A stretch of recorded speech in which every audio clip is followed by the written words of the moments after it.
我最近特别馋无骨鸡爪，尤其是想起嗦鸡爪的声，馋的都睡不着觉，但总害怕外面卖的真是老奶奶啃的或者药水泡的，就干脆买了500根鸡爪子，决定自己在家做了。然后看了好多去骨的教程，感觉也不难，但干上发现是感觉的不准。那给我爪子要干散架了，鸡爪子还很完整。然后发现很多人说用嘴啃得快，我们试了一下，的确非常快。用工具去1根的时间，用嘴能嗑2到3根，而且只要牙没缝，完整度还特别好。就这完整度会好到什么程度呢？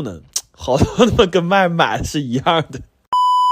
后来我发现用嘴啃的最大障碍不是牙口，是肠胃，因为啃一个鸡爪起码得下10几口，完就整的满嘴全是油。也就是说产量只取决于能咽下多少油。我本来还想再用工具试试，但这人一旦走了捷径啊，他根本就回不去了。这一下子直接大洗牌了。那天看直播的有印象吧？在工具时代的时候，我弟也是有人给擦汗的狗老师，但突然退化到原始时代了，我弟只能沦为给人擦嘴的狗老弟了。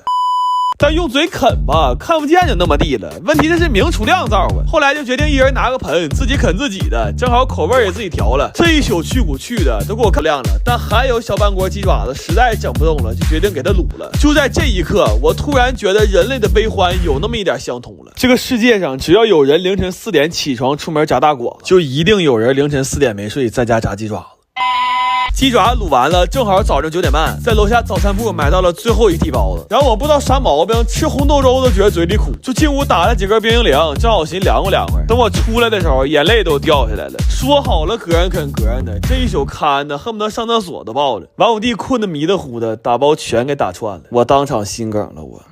我最近要参加一个好大儿的婚礼，然后受我儿之托，我们要和他一起做出来300份这次婚宴给大家准备的伴手礼。因为考虑到他办的是草坪婚礼，所以这个伴手礼包我们打算做点吃吃喝喝的东西。这第一样东西是垫肚子的蒜香黄油面包片，为了配合婚礼的气氛，我们自己做了好多新型面包，还调了个巨好吃的黄油酱。这烤完了有特别大的黑胡椒香味和蒜香味，然后吃着还特别酥。但是这新型面包做起来太麻烦了，我就掺了一半法棍。就是我跟新郎讲的也很明白，我说如果你想每片都做成新型的话，那基本可以确定你俩的1周年纪念日就是我们哥几个1周岁生日。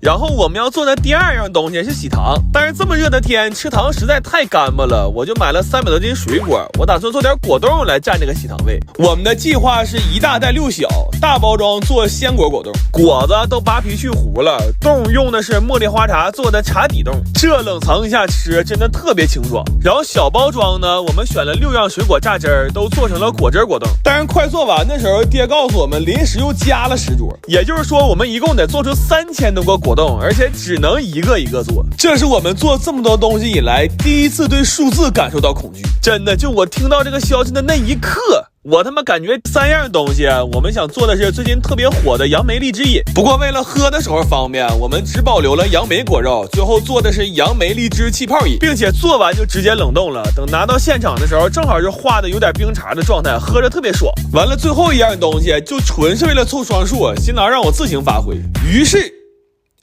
我买了400张刮刮乐回来。最后把所有东西都给爹审了一下，爹表示非常满意，然后我们就把每一样东西都贴上了喜字和新人的 logo 贴。就这会儿我们已经完全是靠意念在支撑了，做这些所有东西我们整整干了7天，每个人睡了不超过30个小时。不过好在最后没耽误什么事儿，所有东西都准时摆到婚礼现场了。看着这么多年的哥们嫁人，心里还是挺感慨的。但是吃完席之后我就开始发烧，整整病了10天。后来我跟我这爹说，我说你俩可一定得好好过呀，真的，我们为这场婚姻付出的可真是太多了。哎呦我的妈呀，可算来了！那这锅也有东西啊，这锅有哥们家杀猪啊，给我送了点肉。好家伙，正愁没人教，天上掉下粘豆包，我太馋这杀猪菜了。真的，我上他家看他那猪活蹦乱跳的，我都着急呀。在东北啊，人生可以不爱，杀猪菜必须澎湃。为了让它更鲜亮，我先调了个痛风汤底儿。我弟职业病犯了，非要给他搓一搓，但我看他就搓了2面，这蟹应该是公的吧。还倒了点大肉汤和小料，这味儿嘚儿一下就上来了。再介绍2个东北大拿，粘豆包煎一下，再蘸上点白糖，我勒个去，就是没治了。这个玩意儿吧，有叫玉米饽饽，有人叫它玉米粑粑，乐意叫啥叫啥吧，不叫玉米粑粑就行。烙了几个韭菜盒子，他妈馅儿和多了，就炒饭了，炝了2个小凉菜，完了我又开始炒酱了。真的，我一炒酱我太兴奋了。今天酱了猪肝、驴排和牛窝骨，配方给你们了啊！真的，你要有心你就拿着开饭店去吧。我跟你说，你就看吧，用不了1年，裤衩给你赔没的。来吧，吃香香了，感受一下东北杀猪的快乐呀！咱说这一桌好饭不得配点好水吗？我弟扛了1箱子外星人电解质水，这玩意儿你说零糖零卡的，还能快速补充水分和电解质。这个白葡萄芦荟味是限定上市的，喝着贼清亮。我们家这伙食要是要点脸，应该是离不开这种零糖的东西。咱说那哒哒哒啦啦的最抚凡人心呢，我就看这个蒜酱啊，再看这个冒着热气的肉片子，我就纳闷了，猪这么可爱，怎么不早点吃它呢？特别是第2天再回下锅的这个杀猪菜，那真是歪歪地地，就更别说今天这一碗酸菜汤了。我再告诉你一遍啊，没治了。今天回屯子赶大集来了，这一上来价格给我干懵了。这一大袋子瓜子10斤70块钱，糖是8块钱1斤随便装，猪肉是整个猪放着现剔也是8块钱1斤，排骨都是成扇卖的。这一扇你说着好听的300块钱他就给你了，然后这么大鸡腿10块钱能买俩。这一上午就一直在重复一句话：哎呦我这么便宜啊！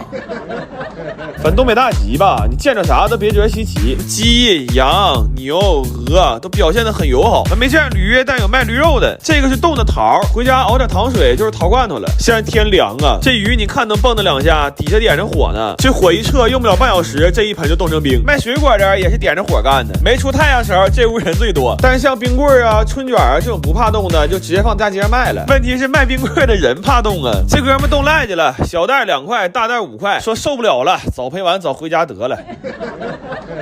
然后大集上还会卖很多应季的东西，你像卖棉裤的、卖棉被的，还有卖红袜子、红腰带的。我发现我最近跟日进斗金这几个字干上了。我不光这会儿来赶大集的基本都是囤年货的，所以你就看吧，拎这些东西都属于买的少的。我说年底赶一次东北大集，那种过年的感觉一下就上来了。完临走买副对联，我说这个老妈运给我来一个。人说哥们你挺幽默呀，我这不走好运吗？完今天晚上吃的就都是在大集上买的。我是真愿意赶大集，第一是为了凑热闹，第二是我愿意听他们说话，这一个个嘴都可碎了。我多多少少呢在看他们的时候找到一点你们看我的感觉啊，就是找乐来了。就这个菜啊，我都能想到美食博主会怎么推荐它。